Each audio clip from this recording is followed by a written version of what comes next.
এইমাত্র সরস্বতী পুজো দিয়ে উঠলাম। সকালবেলা আলু সেদ্ধ আর ভাত করেছিলাম। সকালবেলা আলু সেদ্ধ ভাত করেছিলাম। এখন তো কিছু খেতে হবে। ফ্রিজের মধ্যে আমি গতকাল এমনি ফ্রিজে মাছ করে রেখেছিলাম, মানে ঢেলা মাছের ঝোল করে রেখেছিলাম, সেটাই খাবো। কিন্তু বাসি খাবার না আমার বর না একদম খেতে চায় না, বর মেয়ে। আর মেয়ে তো কাটা, ওই মাছে কাটা বলে খেতেই যাবে না, আমি তো দেবোই না, ওর জন্য ডিম করবো। এখন তার জন্য একটু কিছু তো দরকার আছে, তার জন্য আমি একটু ডাল চচ্চড়ি করে নিয়েছি, মুসুর ডাল। বেশি করে পেঁয়াজ দিয়েছি, কাঁচা লঙ্কা দিয়েছি, নুন হলুদ আর একটু তেল দিয়ে ভালো করে ডালটাকে মাখিয়ে জল দিয়ে দিয়েছি। এইভাবে ডাল চচ্চড়ি করলে না খুব ভালো লাগে, বিশেষ করে মুসুর ডালটা।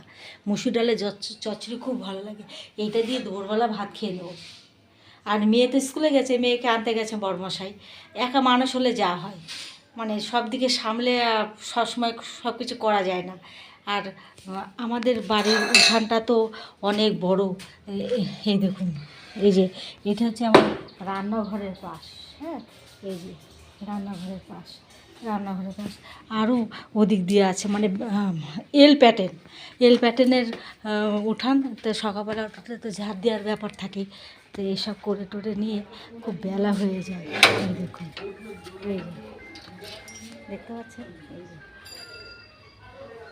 এই যে দেখতে পাচ্ছেন, এদিকটা হলো। আবার এদিকটা আমার তুলসী তলার এদিকটা দেখবেন, এই যে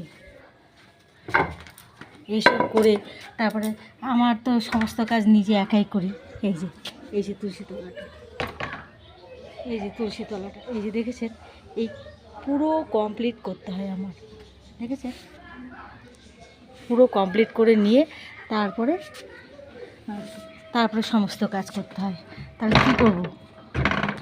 তাহলে ডাল সেদ্ধ পড়া খেয়েই আজকের দিনটা কাটিয়ে দিই, কালকে ভালো করে রান্না করা যাবে। আবার পুজোও দিয়েছি, সরস্বতী পুজো দিয়েছি, চলুন দেখাচ্ছি। এই যে সরস্বতী পুজো, এটা আমার ঘর। লাইটটা জ্বালিয়ে নিচ্ছি। এই যে সরস্বতী পুজো দিয়েছি, দেখতে পাচ্ছেন, এই যে সরস্বতী পুজো। এবারে রান্নাঘরে চলে যাচ্ছি, তাহলে তোমাদের সাথে কিন্তু আবার দেখা হবে।